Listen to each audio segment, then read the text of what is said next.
Good morning. Oh, good evening. Good evening. Good evening, ma'am. Yeah, good morning आपका है. Yeah, I mean, it's like I have to wake up early. Good morning, Suprita. Good morning, Welcome. ma'am. See you. Jitendra is also here. Kanav has to join, is it? Yes. Yes, ma'am.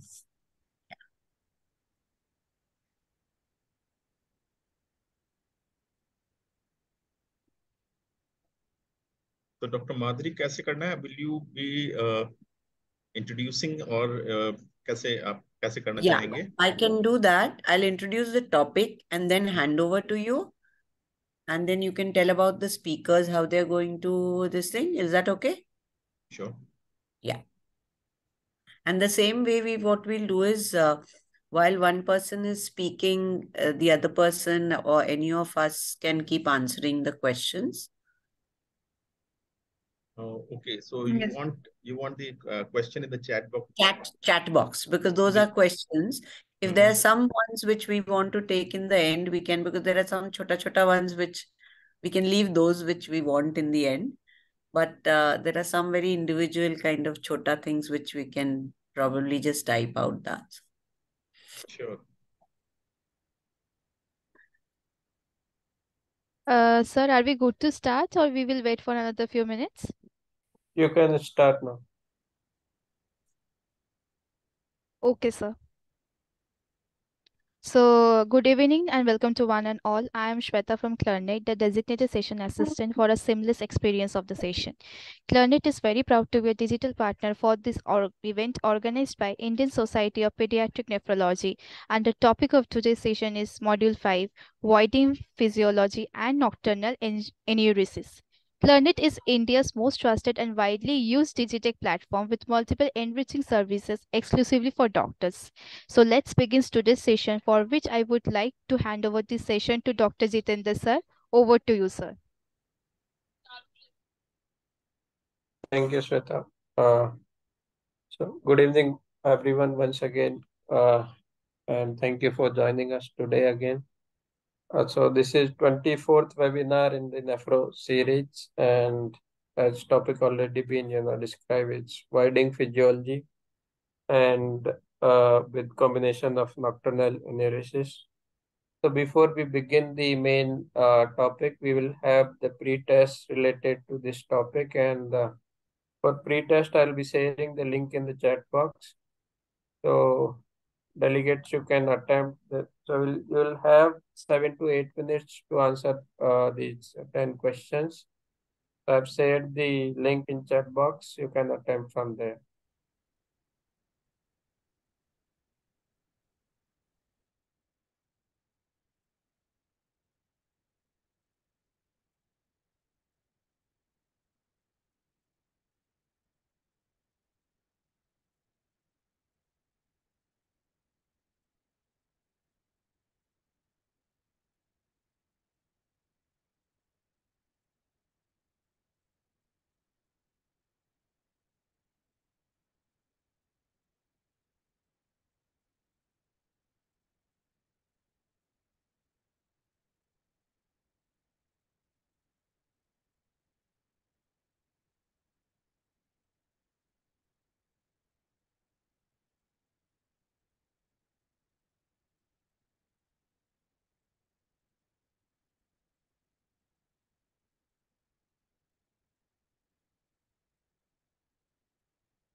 So participant, those of you who have joined late, I've set the pre-test link in the chat box.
So I think it's already 7:10. So we'll begin with the main webinar.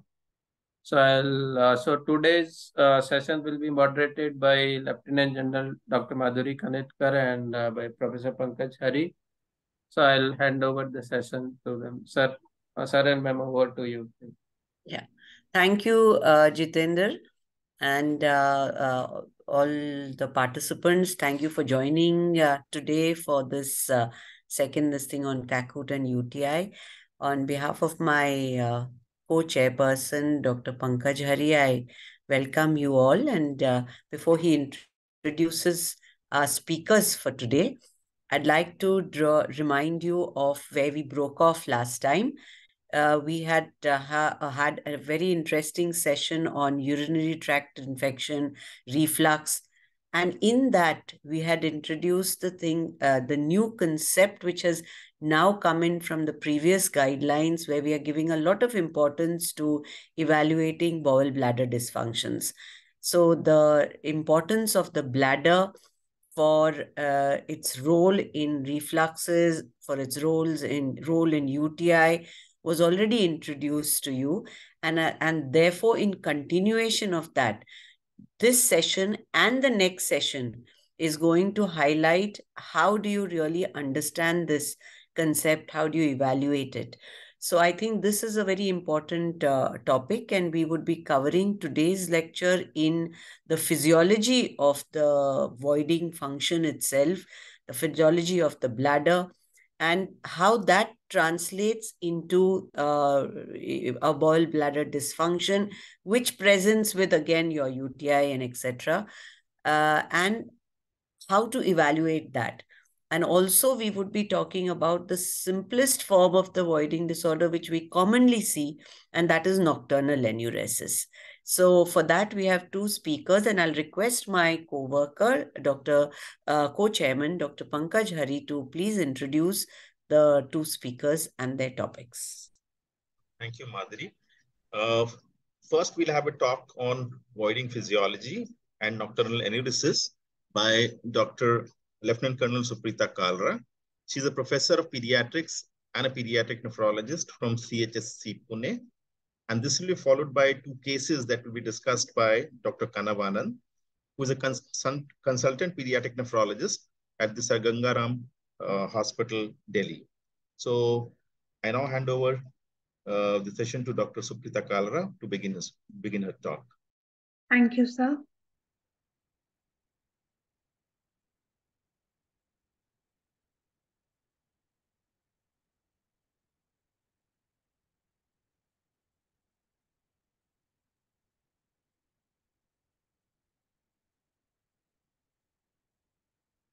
Yeah, good evening, everyone.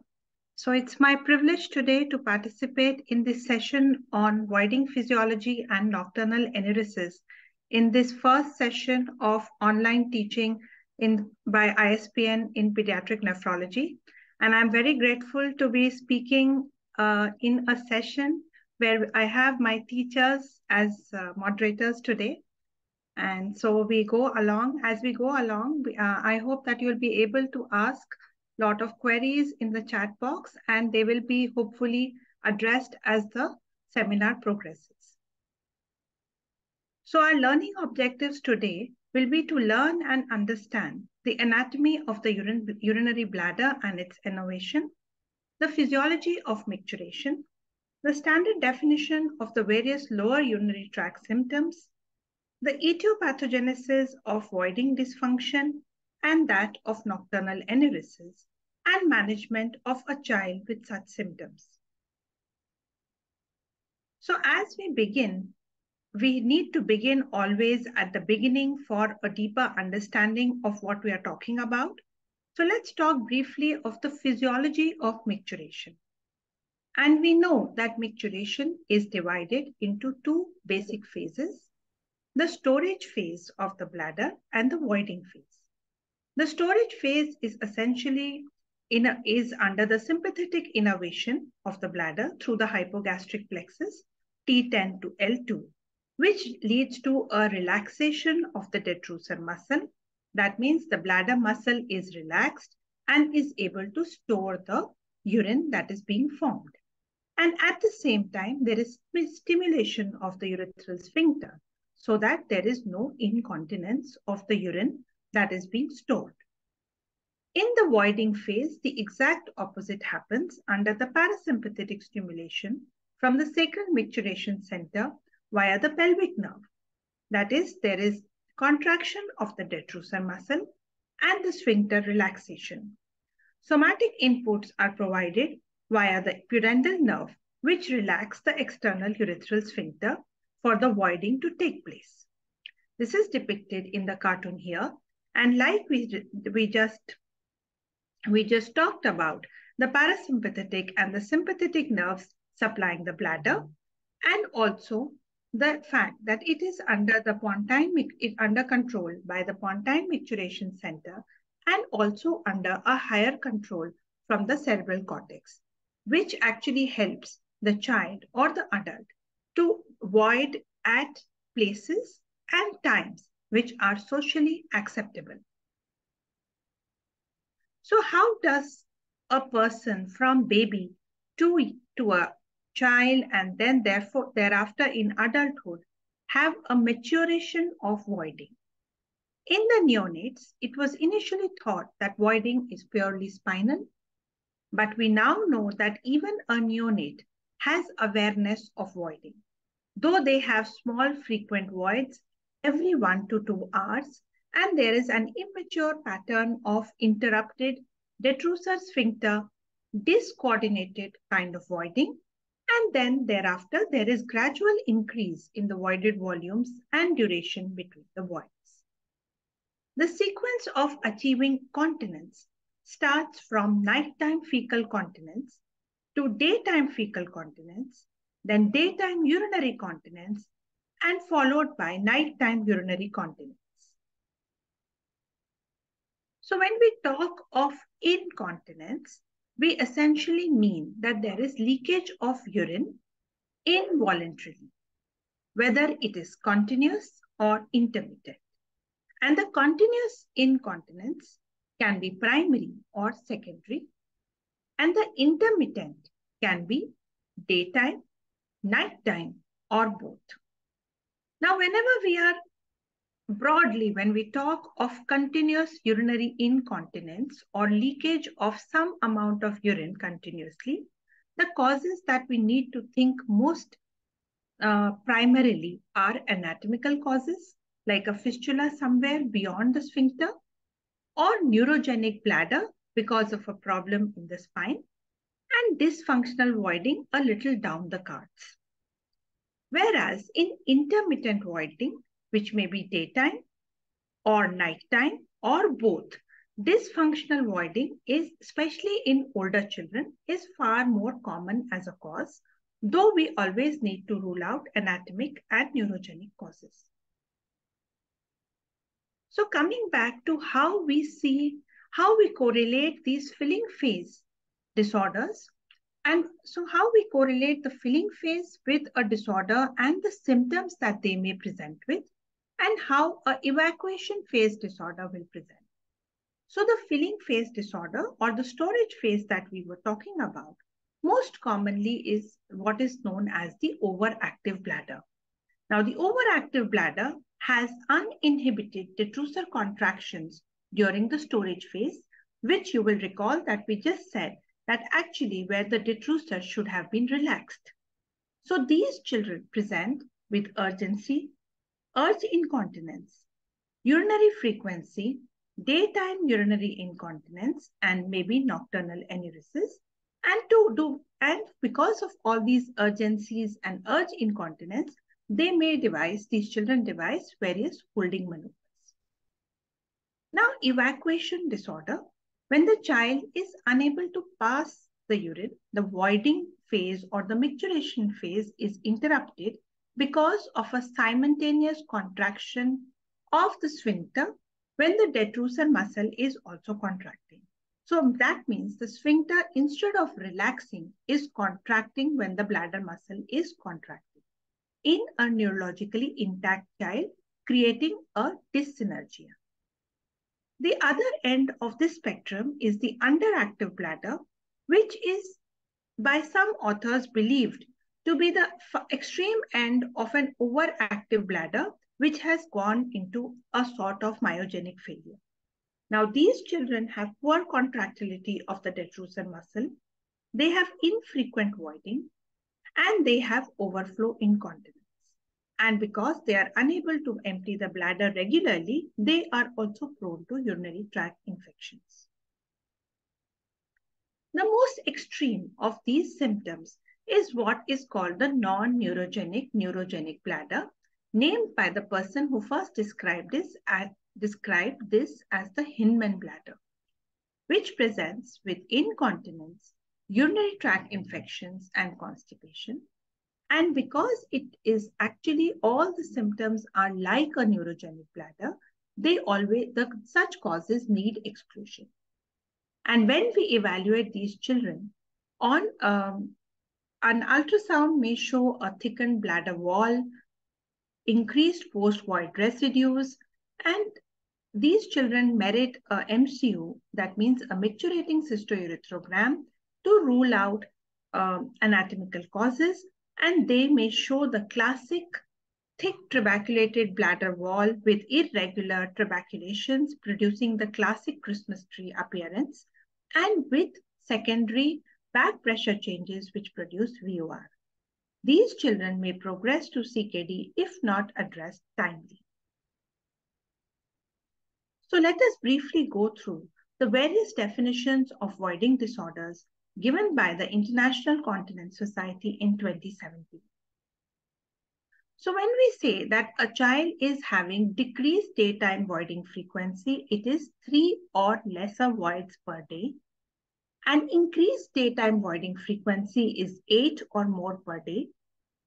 Polyuria is defined as a 24-hour urinary output of more than 2 liters per meter square of body surface area.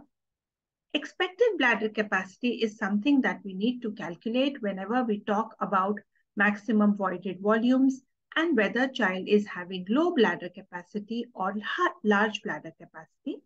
So the expected bladder capacity is calculated as 30 plus age in years into 30 times. So a child who is approximately 5 years old and 20 kgs, so 30 plus 5 into 30, about 180 ml. And in children less than 2 years, the expected bladder capacity is weight in kgs into the 7 times. Another important concept, and we will talk about how in nocturnal enuresis, how this is so important in management of children with nocturnal enuresis, is nocturnal polyuria, which essentially means that there is urine output of more than 130% of expected bladder capacity for age at night. We've already discussed these definitions. We will not go through again. Overactive and underactive bladder and dysfunctional voiding. Just a word about the maximum voided volume, which is if the maximum voided volume is less than 65% of the expected bladder capacity that we just heard how to calculate, it is called a small capacity bladder. And a maximum voided volume of more than 150% of the expected bladder capacity is termed as a large capacity bladder. Residual urine of more than 20% or more than 10% of the expected bladder capacity indicates incomplete bladder voiding. So as we go to evaluation of these children with voiding dysfunction, it is important to begin at the beginning by taking a detailed history. And the clinical management tool gives a point-wise checklist that we should stick to so as to not miss any important points in history. And it basically includes all symptoms of underlying bladder dysfunction in form of leakage during day, history of daytime incontinence, frequency, urgency, holding maneuvers, interrupted stream, or several voids one after the other, history of urinary tract infections, previous evaluation of Kakut or spinal cord abnormalities, history of bowel movements and constipation, psychological, behavioral, or psychiatric problems, and drinking habits of the child. So, etiology of voiding dysfunction primarily was thought to be a persistent, immature, infantile pattern of discoordinated voiding. And though we now know that this is not the only cause, yet toilet training after 24 months of age, which is labeled as delayed toilet training, is more likely to have delayed daytime bladder control, persistent daytime wetting, and relapse in daytime wetting. The second, which is now an upcoming area, is the congenital or genetic causes of voiding dysfunction. And one of these is a urofacial or Okwa syndrome, well described, that these children have a characteristic frown-like facial grimace when smiling, and they have incontinence. And these children have been shown to have variants in HPSE2 gene, or less commonly the LRIG gene, which is also expressed in the bladder. A learned behavior of pelvic floor sphincteric behavior with various potential triggers like difficult toilet training, difficult temperament of the child, painful micturition due to UTI, vulvitis, or balanitis, dislike of urination in strange or unclean toilets, and various other social and emotional problems. Constipation has been described in 30 to 63% of children with dysfunctional voiding. And this is something that we will be talking in some detail, as already Madhuri ma'am has hinted at, that is a cause in many of these children. Neuropsychiatric conditions like autism spectrum disorder and attention deficit hyperactivity have been seen in about 1/3 of children with dysfunctional voiding. And just to introduce the term, that combination of these lower urinary tract dysfunction and functional constipation is termed as bowel bladder dysfunction and was earlier known as elimination disorder. So the functional constipation can be objectively diagnosed using the Rome 4 criteria, which say that 2 or more of the following for 3 months with onset at least 6 months prior, where it says that straining for defecation more than 25% of times, lumpy or hard stools, sensation of incomplete evacuation or inorectal obstruction, or use of manual maneuvers to defecate more than 25% of times of passage of stools, infrequent passage of stools less than 3 times per week, rare loose stools without laxatives, and all the criteria be insufficient for irritable bowel syndrome. So as far as dysfunctional voiding and bowel bladder dysfunction is concerned, which came first is still a puzzle, whether it is VUR, which led to bowel bladder dysfunction, or the bowel bladder dysfunction led to secondary VUR. But we know that dysfunctional voiding with or without bowel bladder dysfunction can actually lead to VUR, that is vesico-ureteric reflux, or non-resolution of VUR with or without renal scarring. So how do we go about evaluating these children? We spoke about history as per CMT already. Follow this up with a physical examination thoroughly of the lower back, the limbs, and the perineum for ectopic ureters, epispadias, vaginal pooling, labial adhesions in girls. And then we go on to make explaining a voiding diary to the parents for 2 to 3 consecutive days and 7 consecutive nights. This is how we would explain them how to make a voiding diary. With in the daytime, we tell them to note the time of the intake of fluids, also with the volume of fluid taken and the urine output, time and volume. And if there is any accidental wetting, we ask them to put a cross there. Similarly, for the nighttime bedwetting, we tell them to make it for 7 consecutive nights, where we ask the parents to put the diaper to the child so that they can record the urine passed at night. And if the child goes and uses the washroom, they record the volume. Otherwise, if the child passes in diaper, they measure the diaper for and add the both to get a nocturnal urine production. And we have already introduced the term nocturnal polyuria. So if there is nocturnal polyuria, our management will be different. So this is the diary of one of our patients where they have tried to put in the time, the volumes that the child drank and the urine output. And as you can see, this, is it marked here? Yeah, this was almost a 7.5-year-old child. And you can see that those a few times the bladder volumes, the voided volumes were more than 200 as is expected by the calculation of the bladder capacity, but there were intermittent, very small volumes also. So then we need to figure out why the child is passing these small volumes of urine where the bladder is not completely distended. Another thing that can be used for an objective assessment of whether dysfunctional voiding is present or not is use of various scores.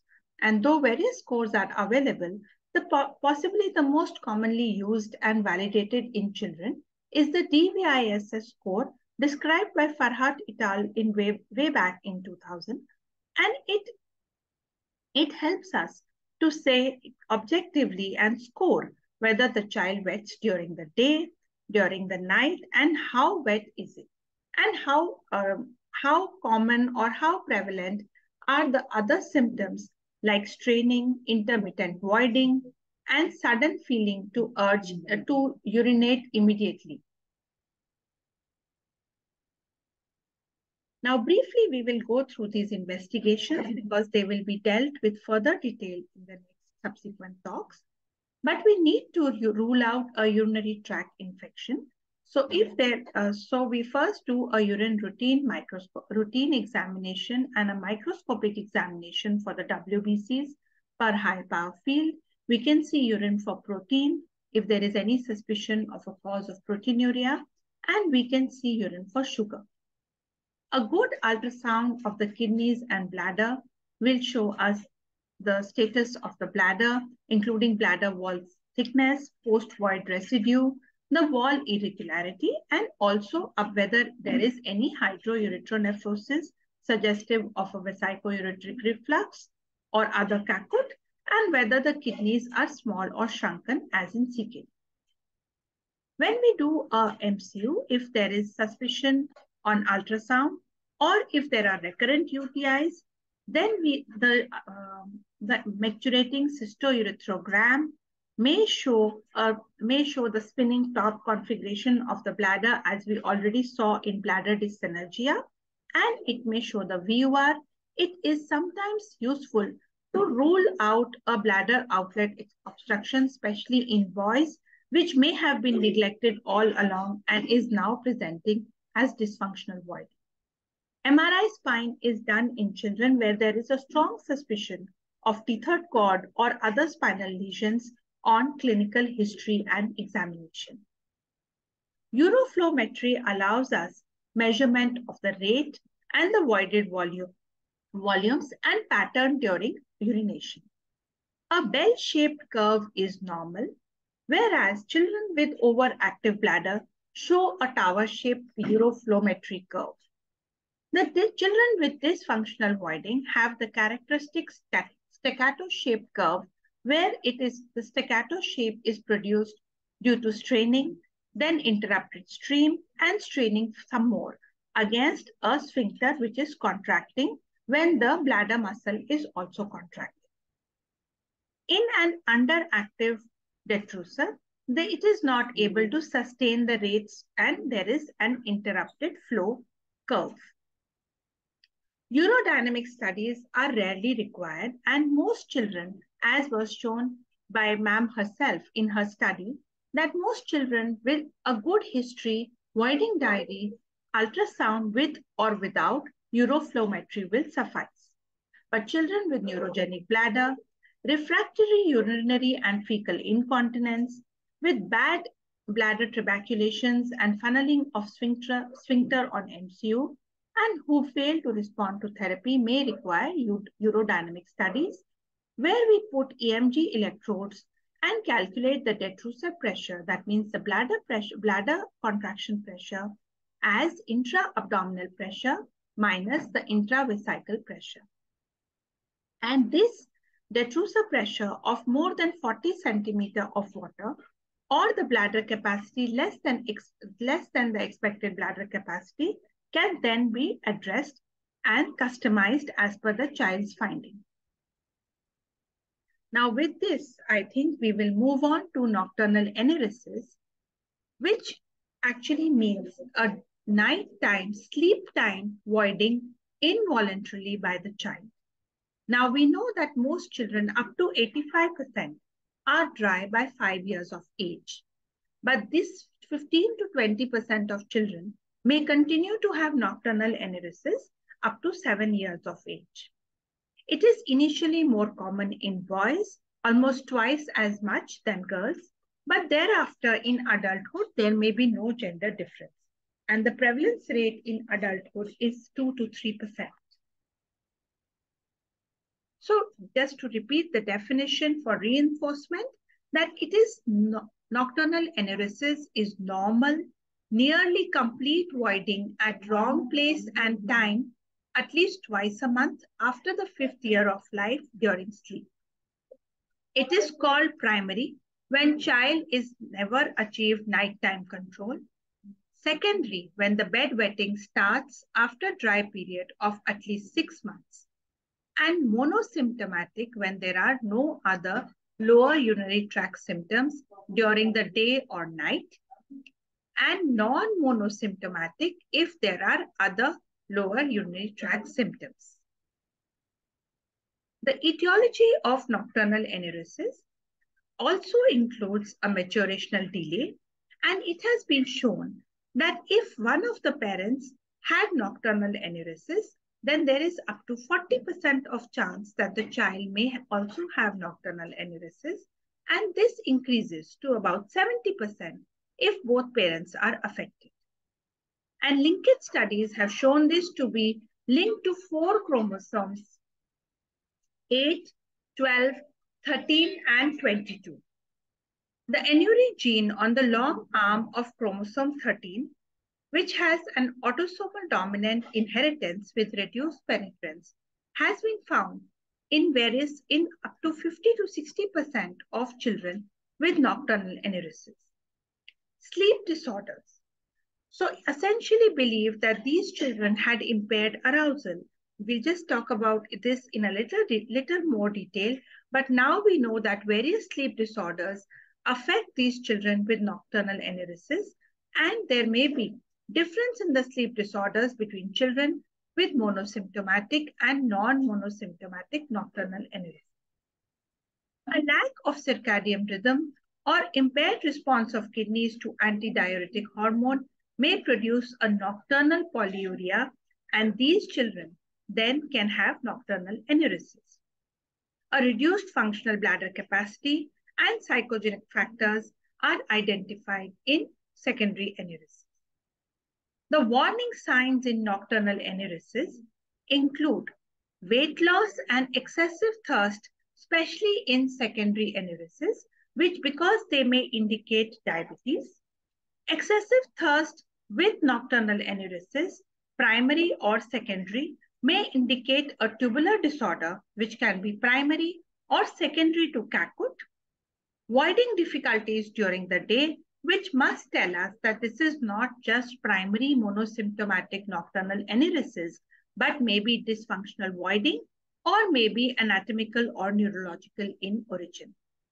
Secondary nocturnal enuresis should always raise a warning because there has to be a cause which has led to a child to have this. Heavy snoring or sleep apnea is another warning sign because it shows that this needs to be dealt along with treatment of nocturnal enuresis, otherwise we may not be successful. So like I said, that sleep disorders have now been increasingly described and studied in children with nocturnal enuresis, and almost 1/4 of the children have been found to have some sleep disorders. It is said that monosymptomatic nocturnal enuresis, children have more sleep-wake changes before enuresis. They may have decreased cortical arousal, increased cyclical alternating pattern during the non-REM sleep. Whereas the non-monosymptomatic nocturnal enuresis children may have deep sleep, a high cortical arousal index, and sleep fragmentation. Adenotonsillar hypertrophy is associated with both primary and enuresis with obstructive sleep apnea. And a systematic review has shown that there is a reduction of symptoms in 60% of children and maybe complete resolution in more than 50% of children after surgery for adenotonsillar hypertrophy. So just a word about primary monosymptomatic nocturnal enuresis and its management by the two most important methods. So let us go to the algorithm first, and then we will come back to this. So first we need to ask ourselves at the end of history and evaluation, if we can answer that is this nighttime incontinence only? If it is only nighttime incontinence, it is likely to be, and whether if it is monosymptomatic, then we need to review the voiding diary. And the 3-system model so beautifully shows that if there are large voids early on in the sleep, that means before the midnight, it is likely to be due to nocturnal polyuria, and these children will respond to behavioral therapy along with desmopressin. If there are large early morning voids with difficult arousal, and the child is more than 6 years of age and is motivated, and the family is also motivated, we should try behavioral therapy along with alarm therapy. If the time of voiding and the volume of voiding is variable, then it could be a small bladder capacity, which can be confirmed on the maximum voided volumes, and these children will require treatment with anticholinergic therapy with desmopressin or combination or separately. So if they are refractory to what is primarily started, then we, as secondary, we go in for a combination of desmopressin and alarm therapy, and rarely we may require a combination of alarm therapy, desmopressin, and oxybutynin if daytime symptoms are also present. So let's go on to the alarm therapy. The alarm therapy has a success rate of 50 to 70% in motivated and well-informed families. The device should be well demonstrated to the family and to the child, and they should be motivated to use it every night for about 3 months, or at least till 14 consecutive dry nights are achieved. The family should be reviewed after 1 to 3 weeks, and we should stop or discontinue the alarm therapy after 6 weeks if there is no progression in the management of nocturnal enuresis. Desmopressin, when should we use desmopressin vis-a-vis the alarm? So the first strategy, or strategy A, as given by the ICCS in 2020 nocturnal enuresis guidelines, is that if nocturnal polyuria is present with normal daytime voided volumes, then desmopressin should be tried first and is more likely to be successful.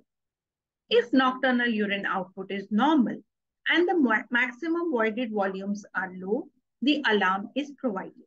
And like I said, a combination can be given if there is refractoriness to the treatment. Strategy B is when we let the family or the child choose which therapy to use first after being informed duly about the pros and cons of both the therapies.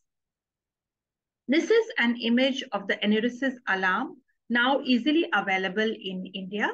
And like I said, there is level 1 grade A recommendation to use alarm therapy as initial treatment when not responding to behavioral therapy.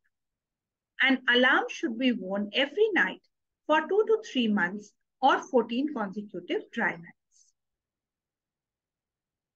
So just to reinforce that management has to be customized or tailor-made for each child, one management protocol cannot fit all. And while we recommend an evening fluid restriction, we must ensure that the child should drink enough volume of water through the day. Star charts and other reward systems can be used to motivate the child and the family. Bladder training and retention control training over learning are important forms of behavioral therapy. Combination of alarm or desmopressin with anticholinergics are required in most children with non-monosymptomatic nocturnal enuresis, whereas alarm therapy or desmopressin alone, depending on whether child has nocturnal polyuria or not, will suffice in children with monosymptomatic nocturnal enuresis. Tricyclic antidepressants like imipramine are rarely used now and is recommended as a third-line alternative only if all above is unsuccessful and or contraindicated. So this is the pharmacotherapy that we use, and like we said, that it will work only if we have been able to go to what is going to suit the child best, based on history, based on the voiding diary and examination and motivation of the child and the family. So if we use desmopressin, while we all can know and read the doses, one thing that is very important is to look out for hyponatremia and hyponatremic seizures. Children with psychologic polydipsia or polydipsia due to any other cause are most prone to this hyponatremia, dilutional hyponatremia, and therefore parents need to be warned that desmopressin should be taken with small amount of water, and not much water should be allowed to the child after taking desmopressin at the bedtime. So with this, I think I will stop here. And if there are any questions, maybe we can take them here or we can take after Dr. Khanna's So thank you, Suprita. I think we'll have the questions later. And it was a very clear talk and very clear presentation. So we'll move on to now the presentation by Dr. Kanavanand. And may I ask him to start sharing the slides and move on with this presentation? Yeah, I'll just share my slides.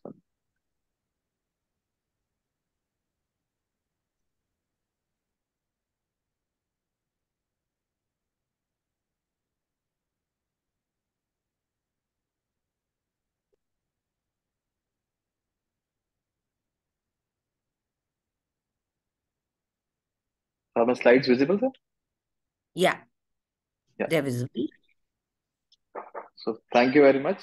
So thank you, chairpersons, for giving me the opportunity to talk about bedwetting in children. So I'll be discussing right now is I'll be discussing two case scenarios about bedwetting. So coming to case number one, the 8-year-old boy who wets his bed daily, never off night diapers. There is no history of daytime urgency, urge incontinence, increased frequency of voiding. Teased by the younger sibling who is around 6 years old and is already become continent at night. So that was a major reason of the child being brought to the doctor. Snores during sleep, has mouth breathing, and restless neck movements during the sleep. If we ask the details from the patient, from the parent, he says there's a lot of restless leg movement that occurs, and subsequent to that, the child actually wets the bed. There is no history of constipation as per the parents, but no fixed timing for passing stools. So sometimes the child passes in the morning, sometimes he comes back from school and passes. Sometimes he may wait for maybe like there's a gap of more than 24 hours and then the child passes stools. There's no history of UTI in the past. Scholastically, the child is doing well. There is history of bedwetting in the father, which resolved by 10 years of age. On examination, the anthropometry is appropriate for the age. The vitals were within normal limit. There was no hypertension. The genitals were normal. The spine was normal, but there was fecal soiling of the perianal area. So on coming back to the history again and then asking a leading question, there was history of encoparesis noted. But when you ask the history of constipation, there was no constipation, but encoparesis were definitely noted. So the patient was asked to make a voiding diary and review back in the OPD. So we asked them to make the input as well as the output diary, but then what they recorded was just the outputs in the first visit. So what we note here is the number of voids that the child did was almost 7 in the 24 hours, which is normal for the age, range being 3 to 8. The urine output in toto was 1305 ml, which is again normal for the age. The child was not polyuric. The expected bladder capacity for the age for an 8-year-old child, as the formula has been discussed. So it's 8 plus 1, that is 9. So it's 9 ounces, which we calculate, if we convert it to ml, so it's 9 into 30, that is around about 270 ml. So the formula is age plus 1 into 30. So it's 270 ml is the expected bladder capacity for the age. The range of the bladder can be from 65% to 150% of the expected bladder capacity. So if we calculate the range, it is between 175 ml to 405 ml for an expected bladder capacity of 270. Now coming back to this diary, so what we find here is the maximum void volume was 260 ml. So remember, in the maximum void volume, you are supposed to miss the first morning void, that is 271, 75 should be missed. And in the rest of the void, you're supposed to take the maximum. So it's around about 260 ml, which is normal. It falls in the normal range. If we go as per the nighttime urine volume to calculate the nocturnal polyuria, so how do we calculate? We take the diaper weight, overnight diaper weight, plus the first morning void. And if it is more than 130% of the expected bladder capacity, which in this case will be more than 350 ml, then we label the child as having nocturnal polyuria. So when we calculated this, it was around about 475 ml in this child. Okay, so it's a nighttime diaper weight plus the first morning void, so it's 475, which is way ahead of the cutoff of 350 ml. So this child is having nocturnal polyuria. So again, as I've told you, we saw fecal soiling at the perianal area. There was history of encoparesis, but parents were not saying that the child is constipated. So we showed them the Bristol stool chart, and as per the Bristol stool chart, it was type 3 stool, which is actually constipation. it's hard stools which the child was actually passing. Okay, so this child was having constipation as well. The bed-wetting frequency was almost 6 out of the 7 nights that the child where we kept the record of. So the final diagnosis in this scenario was monosymptomatic enuresis with constipation with nocturnal polyuria. So this time he came back with this records. We asked them to treat the constipation. At the same time, we asked them that we need the input also. So when he came back again with the drink and the voiding diary, what we noted was that the child was taking huge amount of liquids just prior to sleeping at night. So if we say the child was sleeping actually by around about 10 p.m. and 6 p.m. was he has taken around 250 ml of coffee, 8 p.m. around 300 ml of Coke, and 250 ml of water just say around 1 hour prior to sleeping. So the child was actually taking a lot of liquids prior to sleeping, and this may be the reason for the nocturnal polyuria. So again, a point to be seen here is like anytime you note nocturnal polyuria, so do not jump in to start therapy in terms of the drugs like desmopressin. All first find out what is the liquid intake around about 2 to 3 hours prior to sleeping at night. Try to limit that. Most of the time, the urine output at the night may come down. If it still does not, that is the time when you actually start drugs like desmopressin. So again, in this diary also, the child was passing hard stools and was wet at night. The volume of the urine was 1035 ml, which is normal. So we asked him to redistribute the fluid intake. He was supposed to take 40% of the liquid intake in the morning, 40% in the afternoon, 20% in the evening, and stop taking liquid intake 2 to 3 hours prior to sleeping. So remember, it is just not that you tell the parent that you stop taking the liquid intake at night, but you also have to tell them that increase the liquid intake during the daytime. Otherwise, they will get slightly dehydrated, and which may again precipitate the constipation.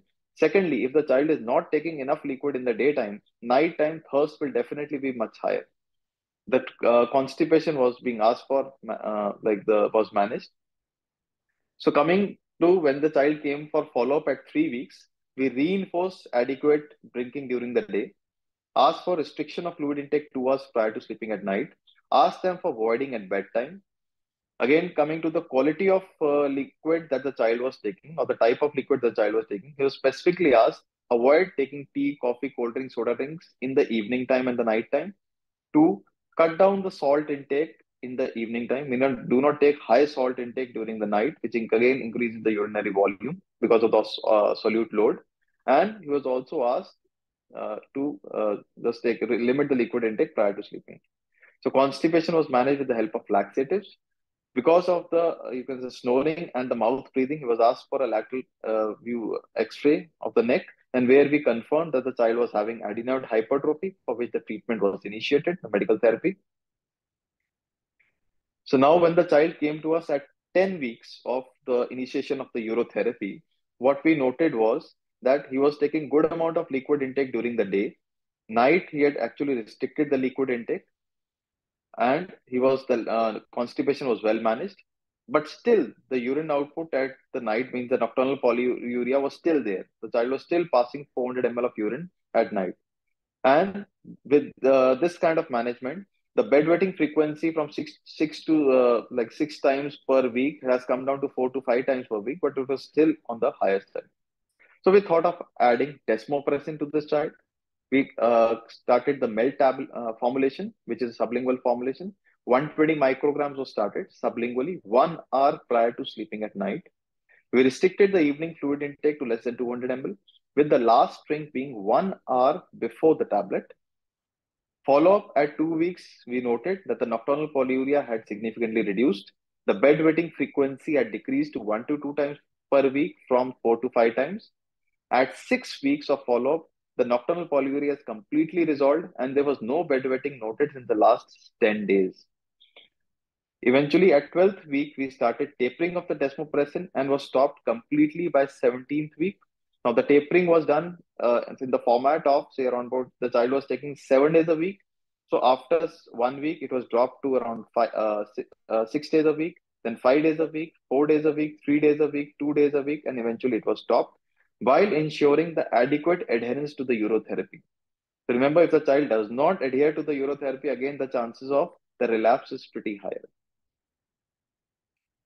So now coming to case number 2. So here we have a 10 years old female who was developmentally normal, presented with complaints of bedwetting almost daily, never remained dry for 6 months at a stretch since birth, never sought medical attention previously, thinking that it will subside on its own once the child grows up, thought of seeking a medical attention when pointed out by the teacher during a school excursion. So what we have right now in front of us is a child with primary nocturnal enuresis.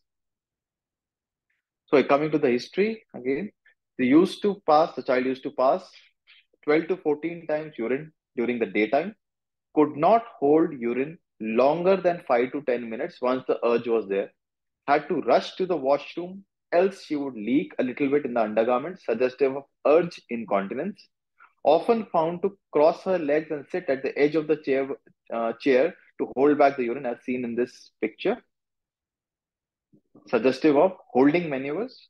There was no hesitancy, straining, dysuria, hematuria, feeling of incomplete voiding.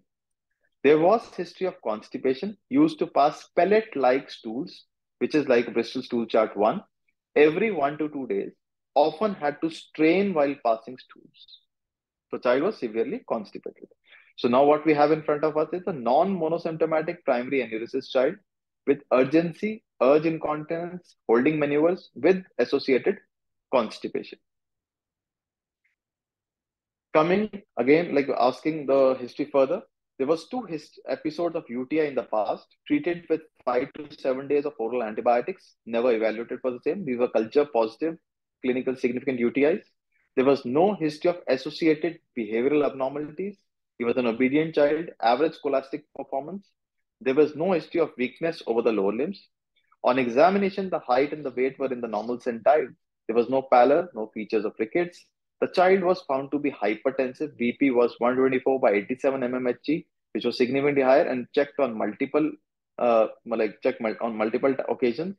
The urinary bladder was not palpable. The spine was normal. Genitals were normal. The neurological examination of the perineal area, the lower limbs was normal, and we found that there was there was an anal fissure which was actually healed, suggestive of chronic constipation in the past. Further investigation revealed the creatinine was normal. Urine routine showed 2+ proteinuria. The ultrasound revealed bilateral hydronephrosis, with the right pelvis being 10 mm and the left being 12 mm. The thickened bladder around 5 mm in a full bladder state with trabeculations. The pre-void was 100 ml as compared to 330, which shows the expected bladder capacity, and there was significant urge present. The child specifically said, I could not hold any further, suggestive that the bladder may be actually a small bladder. The post-void residue was insignificant. It was 10 ml. So now we have this bladder diary in front of us for this child who is 10 years old. So expected bladder capacity for 10-year-old will be 10 plus 1, that is 11 into 30, that is 330 ml. What we find here is the urine frequency of almost 11 times, suggestive of increased frequency of urination. 3 to 8 is normal. The maximum void volume was 175 ml, which is much lesser than the expected capacity. The minimum void volume was just 25 ml. So at low volumes also, the child had an urge to go and pass urine. The total urine output was 1475, which is normal. There's no polyuria. The urine produced during the sleep was 550 ml. So here the child was woken up at 2 a.m. was 200 ml. 3 a.m. it was 150 ml. And eventually when the child got up at 7:30 a.m. it was 200 ml. So the total urine output during the night time, so nighttime plus the first morning void, was approximately 550 ml, which is again more than 130% of the expected bladder capacity, suggestive of nocturnal polyuria. So liquid consumed 2 hours prior to sleeping at night, again, if you see here, was almost to the tune of 400 ml, so most probably this may be contributing to that nocturnal polyuria. So bedwetting frequency, if you see here in this chart, is almost 7 days in the past 2 weeks. Okay. And in the stool chart, what we noted was pellet-like stools, what has been here, okay, suggestive of constipation.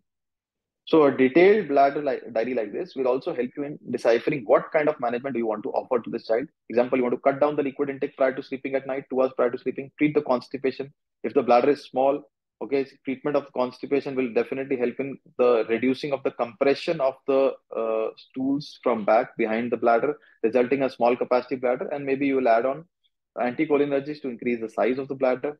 Okay, and subsequently you will keep a tab on what is the improvement in the frequency of my bedwetting. So we did an MCUG in view of previous history of recurrent UTIs with bilateral hydronephrosis. And what we found was that there is bilateral reflux. So it was a grade 4 reflux on the right side and 3 on the left side. And there was no significant post-void residues. A DMSA was done, which suggested of bilateral scarred kidneys, which may be leading to the proteinuria on this side. We did an MRI spine to rule out the any kind of neurological involvement, or you can say neurogenic bladder perspective. Reason being, we had some doubts in the MCU, the plain film of the MCU, where the sacrum was thought to be slightly smaller, suggestive of you can say a partial caudal regression syndrome. But what we found in the MRI spine perspective was normal. But what you see in this picture is behind the bladder, there's a huge space where you can say it's the big rectum which is there, which actually gets filled up and it keeps on compressing the bladder from behind, resulting in a small capacity bladder. So it's a huge potential space where the stools is going to get collected, suggestive of chronic constipation. So if you see in this cartoon, so if there's a loaded rectum which is there with impacted stools, fecolids, if it's compressing the bladder from the top portion, so your frequency, the symptoms that what you will have will increase frequency of urination. You are unable to hold the urine. There will be urgency and there will be urge incontinence. If this stool actually comes down and starts compressing the bladder neck or the bladder outlet or the urethra, you will have symptoms related to straining while micturition. You may have hesitancy, okay, and there'll be false alarms. They will be going to the toilet and for passing urine, but no urine is going to come out. So the diagnosis here was an overactive bladder, okay, with bladder bowel dysfunction, a secondary bilateral vesico-ureteric reflux with reflux nephropathy. Again, this child presented just with bedwetting, and this is what the final diagnosis was. A uroflowmetry was done because this child was being planned for a surgery for ureteric reimplantation by the surgeon. So uroflowmetry was suggestive of a tower pattern. So it was like small capacity bladder, but so the expected bladder capacity was around about 330 ml, and what here the volume was just 141 ml, and with that also there was a tower-like pattern as seen in this cartoon. A urodynamic study was done because the surgeon wanted to assess the bladder pressures before operating, and what we found was at lower volumes also. So once the bladder was being filled up, so at lower volumes, maybe it was that the bladder was filled up just with 90 to 91 ml of the saline, and the pressure had gone up to 26, 25. So normally the filling pressure has to be less than 20 mm. So the bladder is supposed to get filled up at low pressures. Otherwise, it will cause some kind of damage to the upper tract in view of either because of the high pressures or because of the reflux. And once the volume started increasing in the bladder, we also found that the pressure also kept on increasing. And there was in between these uninhibited bladder contractions as noted in this PDET chart. So this was suggested that there is uninhibited detrusor contraction, which was resulting in the overactive bladder. And the maximum capacity which could be reached was just 167 ml, which is much lesser than what the expected bladder capacity of 330 ml was. So it's a small capacity, high pressure bladder with uninhibited detrusor contractions. So for this, the child was again referred back by the surgeon. So we started on cephalexin prophylaxis. The genital hygiene was taken care of. Was started on ACE inhibitors to take care of the blood pressure as well as the proteinuria. The parents were educated regarding the urotherapy. Correction of the fluid intake was done. Avoidance of caffeine at night was being told. Okay, as the child was regularly taking coffees during the night. Timed voiding was emphasized on with an appropriate voiding postures. Constipation, initially fecal disimpaction was done as the child was passing very hard stools, followed by maintenance therapy. Pharmacotherapy was like in terms of oxybutynin was started for this child to decrease the bladder pressures and to increase the size of the bladder.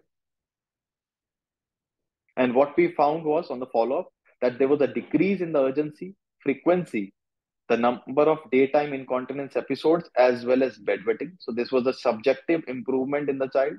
Objectively, when we took our data, so coming to the bladder diary, at 2 months, we found that the maximum void volume has actually increased from 175 to 190, 4 months 240, and by 6 months, it was almost near normal 310 ml. The bedwetting frequency had come down to once a week by 2 months, once a month by 4 months, and was almost resolved by 6 months. Coming to the ultrasound, the pre-void was 185, increased to 250 at 4 months, to what 330 by 6 months, where the child was unable to hold more than 100 ml at presentation. Post-void was kept normal, because remember, you were giving oxybutynin, so at times when your bladder gets too relaxed, the post-void residues may actually keep increasing. The wall thickness of the bladder, which was almost 5 mm, had dropped down to 1 mm at 6 months. So there was a good time improvement. So oxybutynin was finally tapered and stopped by 6 months. Repeat MCU at 6 months, because the surgeon wanted to reevaluate before going for surgery, had actually shown a significant reduction in the BUR. It was reduced to grade 2 BUR. So surgery was stopped. So there was no plan for surgery, as the grading had actually gone down. The uroprophylaxis was also stopped subsequently. Antihypertensive ACE inhibitors was continued. The growth, the BP, the renal function, the proteinuria, the renal sizes were being monitored on follow-up. Thank you. Thank you so much, Dr. Kanav, for that very nicely illustrated cases that you managed of enuresis. I think both the speakers, firstly, Dr. Pankaj, you'd agree that it was a complex subject of bowel, bladder, the physiology, which Dr. Suprita brought out very nicely, and then went through the management of enuresis, which Dr. Kanav again brought out with the cases that he managed. Though there are no questions at the moment in the question, this thing, I think this does require a little more time for assimilation. So if they don't, I think we can start a, get people involved, because there are more than 80 people who are participating over there. And I think it would be nice to get questions out of them. So for that, I'll start my first question to Dr. Suprita, just to get the others awakened to ask a few more questions. Dr. Suprita, can you just, this thing that very nicely Dr. Kanav brought out, that case in which there was that loaded, rectum, and the MRI showed. I'm sure we don't need the MRI to do that. MRI. Yeah, I mean, it was a coincidental finding. But why is it that this bowel and bladder affect each other so, badly? Or how does this constipation worsen bladder function?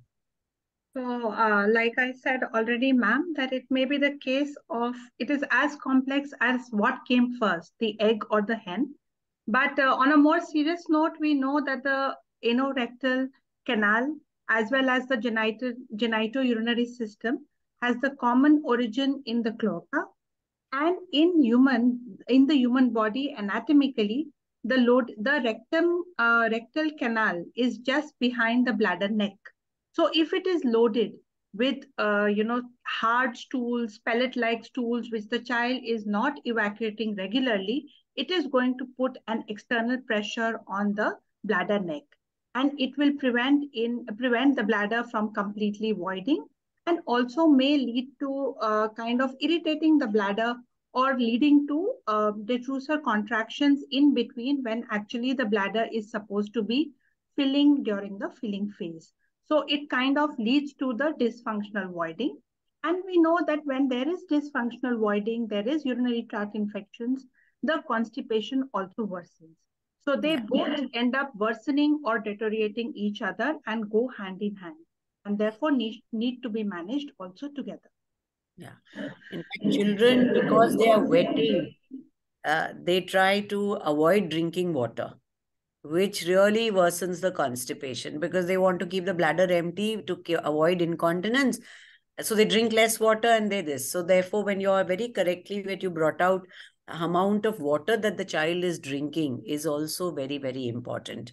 That was one question. The second question to Dr. Kanav is, I mean, you do see spina bifida in a child with nocturnal enuresis. Would you, add, would you like to do would you recommend MRI scans? When are, very specific indications, when would you think of, because there are children with voiding disorders who present like a neurogenic bladder. So which would be the indications that you would really look at the spine? Fine. And after that, So I'll bas- request Dr. Pankaj to start looking at the questions and asking our speakers from the chat box. Fine. So basically, as a part of the general examination, you're supposed to check the spine. So in case you find that there is maybe a meningomyelocele kind of a scenario, or there is an operated case of meningomyelocele, or there is a tuft of hair, or during your examination you found there's a patulous anus, or the lower limb there is weakness in the child. Definitely, these children will need a neurological assessment and maybe an MRI spine to look for any tethered cord.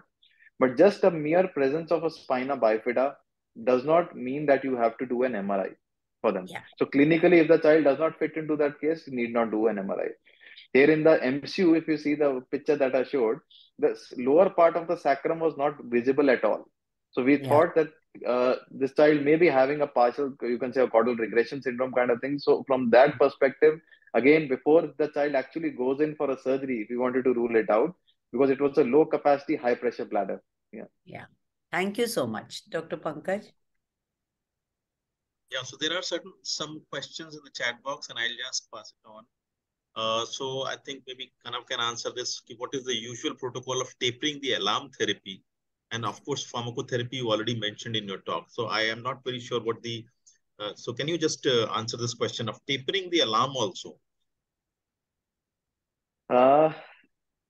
As far as I know, there's no tapering of alarm therapy that is there. So basically, you're supposed to use your alarm therapy on a regular basis. So 14 days, there's no bedwetting at all, and the alarm is not ringing at all. So definitely, you can go off the alarms. So it actually means that you have tapered off the alarms, but there's no specific heading as tapering of alarm therapy. But definitely for desmopressin, tapering is a preferred modality, because normally what we say, give it for 3 months, give a break of 1 month, 1 week, and see whether the child can be off desmopressin or not. So in case you feel that in that 1 week, the child did not wet the bed. So in those scenarios, definitely you can now remove your desmopressin. So earlier it was seen that if you suddenly stop off, the relapse rates was supposed to be on the higher side. But if you taper off, there are two separate tapering schedules that are available. One says that if you're giving 7 days a week, you can come down to 5 days a week for 1 to 2 weeks, 3 days a week for 1 to 2 weeks, twice a week for 1 to 2 weeks, and then once a week and you're off it. Option number two can be like some children who are not okay with, or like maybe have a relapse on this kind of a protocol. You can shift them from maybe from say around about 120 micrograms is what you are giving, maybe for 6 days a week to 3 days a week, and then maybe you can come down to, instead of giving 120, you can give down to 60 microgram, which can be given thrice a week, then twice a week, and then come down. Or you can taper on a regular basis also, like 120 micrograms you're giving daily. From that, you taper down to 60 micrograms daily, and then you can cut down the number of days and finally stop. But tapering definitely helps in cutting down the relapse rate and knowing whether the child is going to do well or not. But at the same time, you have to ensure that the urotherapy is being taken care of. You have to ensure that the liquid intake is being restricted at night, because once the child feels everything seems to be good and you're tapering the medicine, he starts taking liberties and drinks a lot of water, and subsequently the bedwetting comes back again. Thanks, Okay, thank Dr. Kanav. If I can add something here, Yeah, sure. Pankaj, I think you absolutely very correctly brought out there's no kind of a structure, but studies have shown this kind of overcorrection or over this thing where once the child has become 14 days, you might sort of continue with the alarm for a few more days and make him purposely drink a little more water. So you're really actually causing to see that the child's training that or behavioral modification that you've reflex of. So he more often in the night, he gets that sensation of a full bladder and wakes up. So you do that little overcorrection that might help. So then there is another question that how to manage a child with very minimal voided volumes, like say 5 ml or less. with no constipation, urinary bladder contracted on ultrasound. So, Suprita, would you like to answer this question? So daytime frequent voids can be seen in some children just out of the blue. That means the child was not having any problem apparently, and suddenly starts voiding very small amounts of urine, and the parents get fed up and they get complaints from the school that child has started rushing to the washroom. And most of the time there is no such history at night. The child is not bedwetting at night, and it is called pollakiuria. And in many cases, it has been found that there may be a psychological trigger. I'm sure that all of us have seen children like this in the last 1 year or so, when the children were suddenly forced to go back to school, to exams after the COVID lockdown where they had home schools. And many of them had these kind of symptoms. And most of that time, they will not require any actual pharmacotherapy, but they will require counseling and little bit of retraining of the bladder. And if there is constipation, then we treat constipation. And just to add, yeah, these children would never wet their pants and during the daytime. So even if when they are playing for long periods or watching TV, they would never have a leakage of urine. So that's a clue that it is just a simple daytime increased frequency of micturition. And as you rightly said, they can be managed by urotherapy, etc. Yeah. And there is another question that nasal or oral or sublingual desmopressin, which one is preferred? So, Kanav, can you? So basically, normally speaking, if you compare the, you can say that melt formulation, sublingual formulation versus the tablet formulation, both can be used. We avoid using the nasal formulation. But if you say that the sublingual formulation, the melt formulation, is actually has a slightly better bioavailability of almost 60% compared to a tablet, which is around about 40%. Efficacy more or less is same. But again, what you have to remember is if the child is, you can say, can gulp down a tablet with a sip of water, then you can use tablet or the melt. But if the child takes maybe a glass of water to gulp down one tablet, then definitely this child is better off with the melt formulation, which you can just put it below the tongue and it gets absorbed. The spray formulation, the nasal spray formulation has actually gone out of vogue. It's still available in India, but in majority of the countries, it is totally banned and got out of vogue. Reason being, you have a very variable absorption. You do not know how much is going to get absorbed. The child has a nasal congestion. Maybe you had sprayed them, but a couple of drops come out. So there is a tendency that the parent may actually overdo it and then spray it once more. At times, you are going out for some kind of a late night party or drinking a lot of liquid, so they may just overdo it and then come back. So chances of hyponatremia and a water intoxication is much higher with your spray formulations compared to the tablet or the melt formulation. So preference is always tablet or the melt. So kids who cannot gulp down a tablet with the little amount of water, then melts are the best. Yeah. Okay, but avoid a spray. Sure. Yeah. So then there's a question that behavioral modification for how long before we decide about giving pharmacotherapy? Yeah, can you answer this? It's fine. So behavioral modification, again, that is part and parcel of your any kind of therapy. Even if you're choosing you can say either alarm therapy or a drug therapy, behavioral modification is mandatory. So normally what we do is we start off in the first line when we examine the voiding diary. So that is the time when we ask for the behavioral modification. Ask them to come back in say around about 2 to 4 weeks time. Stress on the facts in between that, yes, whether behavioral modification is being done or not, and then subsequently think about drug therapy if you do not improve. So average waiting period can be around 1 to 3 months where you can find a significant improvement. But at times, you can say the child's general condition is so bad that, example, like a child with non-monosymptomatic enuresis is passing around about 50 times in a day. So there, along with the behavioral therapy, maybe you can also start your drug therapy depending on case-to-case basis. But always start with behavioral therapy and then followed by the other. Because in case, I'll just give you a small example. In case a child is severely constipated, and now without treating the constipation, giving in time, you think of initiating drugs like maybe oxybutynin. So that itself is going to increase the constipation. Two, your oxybutynin may not work at all because you have not removed that fecal matter from behind the bladder. So the efficacy is also going to come down. Then again, coming to if it's like a nocturnal polyuria child.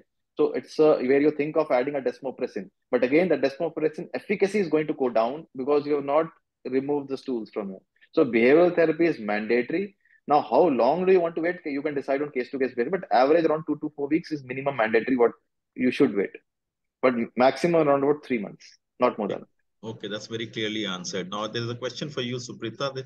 Is there a different cutoff for post-void residue as per the age? So we said that 20 ml at any age would be significant, but volumes as small as 5 to 10 ml are significant in younger children who have a smaller bladder capacity. So anything more than 10% of the expected bladder capacity as calculated by the weight of the child in children more than 2 years or by age itself in children less than 2 years is significant. So more than 10% of the expected bladder capacity. Okay, then there's another question for you that after 5 years of age, should we start to investigate for nocturnal enuresis or should we wait until 7 years of age? Okay, so we discussed that by definition, 5 years is the cutoff when we can start defining the presence of nocturnal enuresis.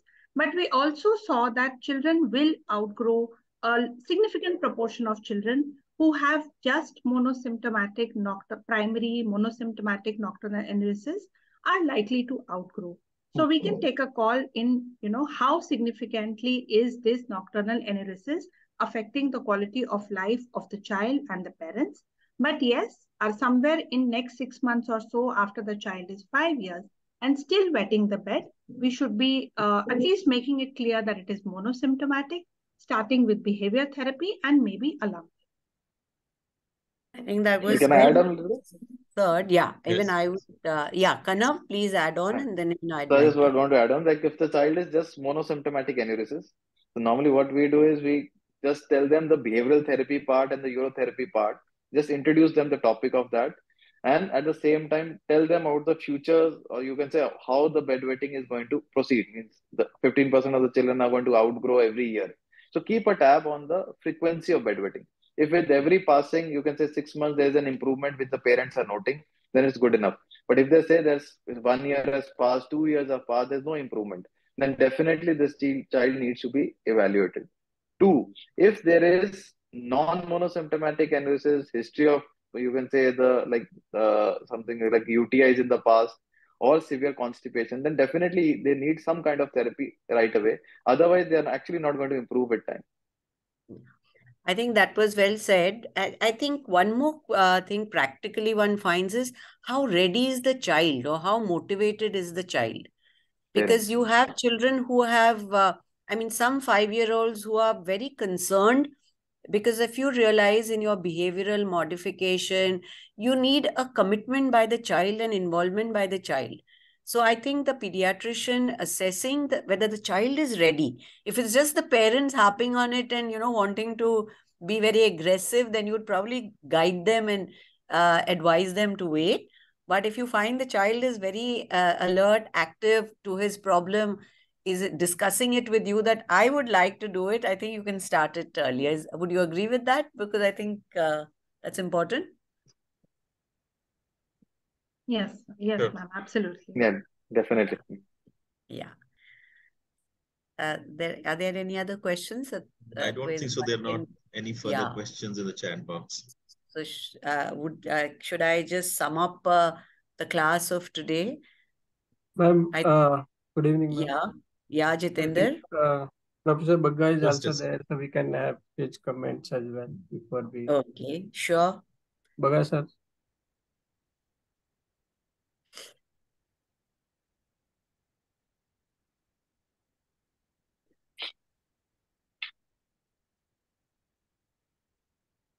Bagga sir, are you there? Yeah, I'm very, very well there, but very excellent class. Excellent talks by both.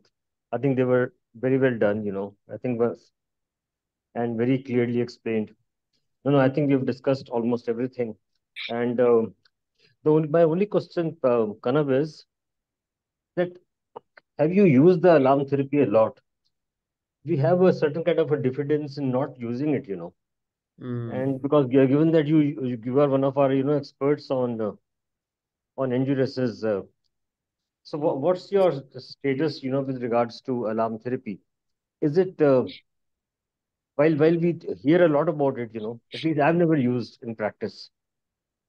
Kanav. So basically, one thing is for alarm therapy, I usually say that you need a motivated child, the motivated parent, as well as a motivated doctor. Before that, without that does not work, because initially for the at least for 1 month you'll find no response at all. Well, here usually the parents will be complaining that the alarm is ringing, but the child is not actually getting up. But subsequently with time, almost the cases where I've actually used the you can say the response rate is almost to the tune of 40%. With time, most of the time they will say that at times it is ringing, at times it is not ringing, and they usually go off it and they say, do you have any medicines for that of which I can use rather than using just alarms?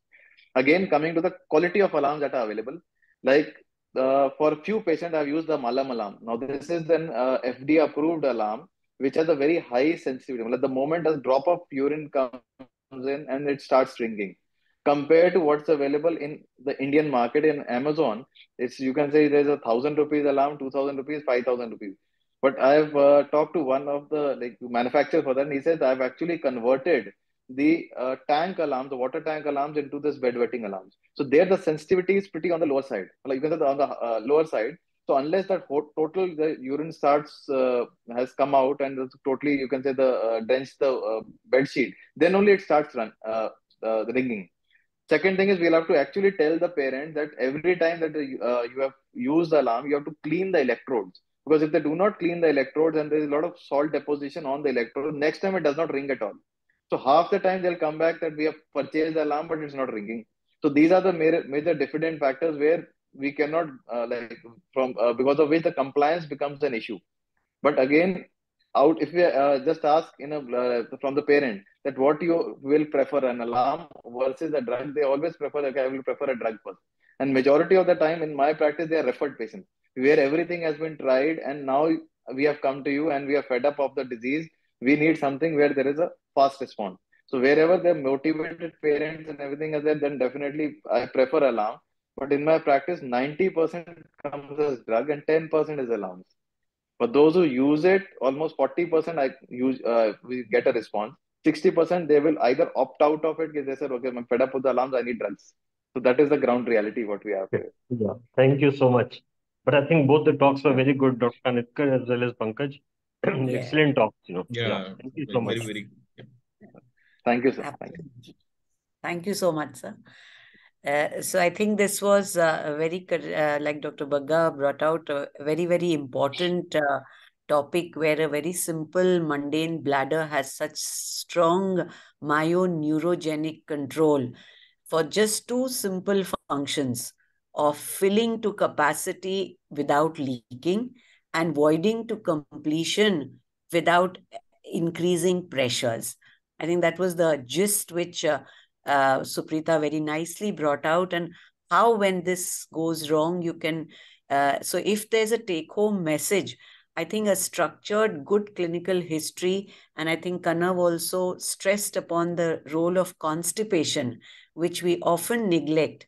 And any bladder, whether it's nocturnal enuresis, voiding disorders, I think we always give them and reinforce that if you evaluate with the voiding diary and start treatment with the treatment of constipation and structured proper drinking of adequate fluids. I think this was a very important message given by both the speakers. And the cases really, I think, because it's so common to say that the child will outgrow, but at the same time, more and more children, as they grow older and have problems even in school, and their performance and self-esteem can be affected. So when children are brought to us with bedwetting, we need to have a structured approach and do guide them. And I agree with Dr. Bagga, we really rarely have used alarm because the good alarms were not available. The ones which were available in the Indian market, the sensors were not adequately sensitive enough. But again, I guess it's a supply and demand. If we sort of the sellers market will come in a better way. And today, actually, if you look at it, innovations and this is something that at with IIT Mumbai, we are trying to look at bringing in better sensors to develop better alarms, which would really help. Because in the long term, studies have shown that the relapse rates are so much lesser. And I personally did try using it. Parents were not very used to. So they tried using a normal alarm clock to wake the child up, but it's not the same thing. Because getting a child to understand a full bladder is what we want, not just wake the child up. So I think that is a very, very important point Dr. Bagga made. And I think this class was very important, keeping in view what we are going to go for the next class, where we are really going deep into the voiding disorders and urodynamics and such evaluation processes. So understanding this was very important. And I think this has been very useful. I thank both the speakers for doing the job excellently. Thank you. Okay, so I think we'll hand it over to Jitendra. We'll have a now post-test. Is that right, Jitendra? Yes, sir. Sweta, can you begin with the post test, please? Yes, sir. I'm starting. Yeah. So launching the first poll.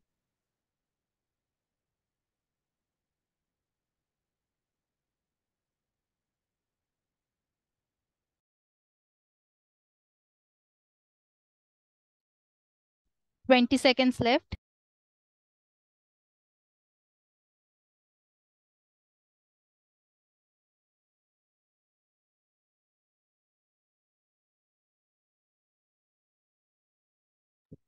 $5 left.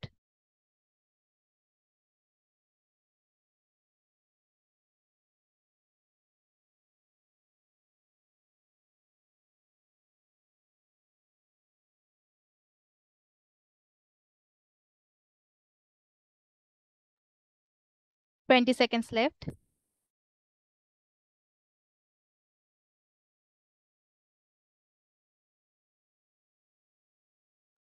$10 left. $10 left.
$15 left.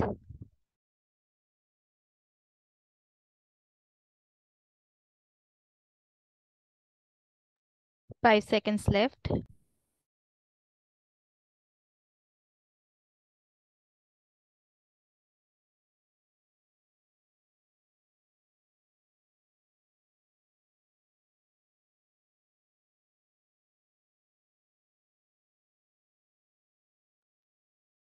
$20 left.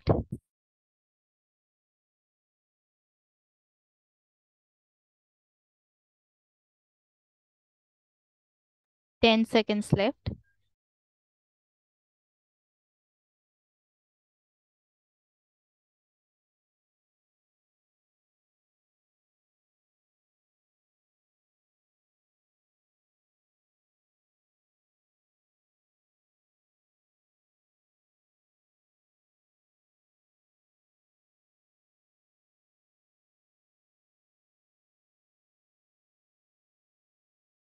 $15 left.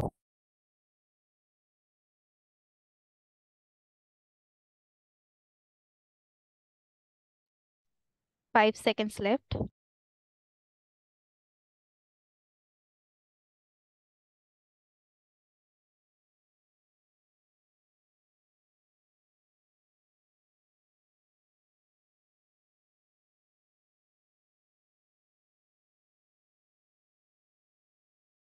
20 seconds left.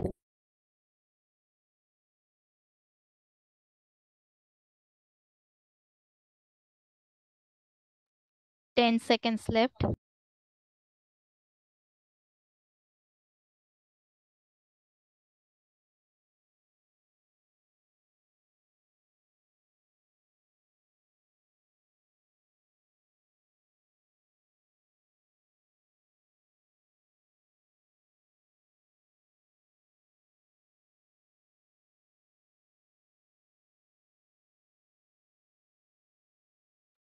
15 seconds left.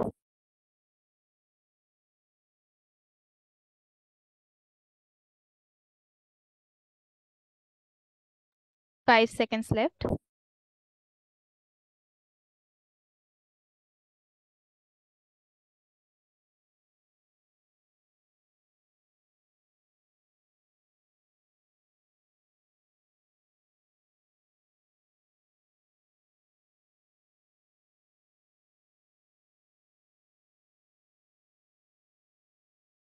15 seconds left.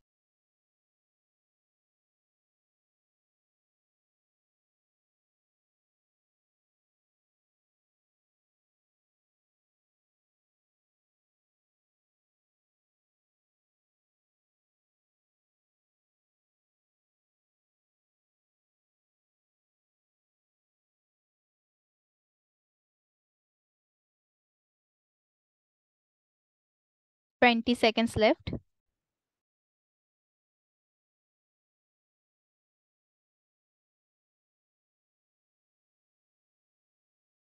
10 seconds left.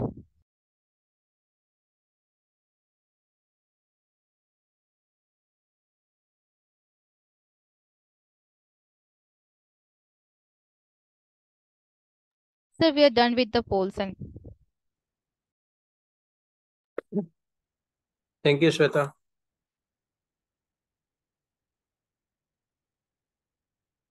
So with this, we come to end to today's webinar. Next webinar would be on next Friday on bit more in depth about the voiding disorders. So till then, bye-bye. And thank you once again for joining today. thank you so much, sir, for giving us the opportunity to host such a session. Hoping to meet you soon, and thank you so much.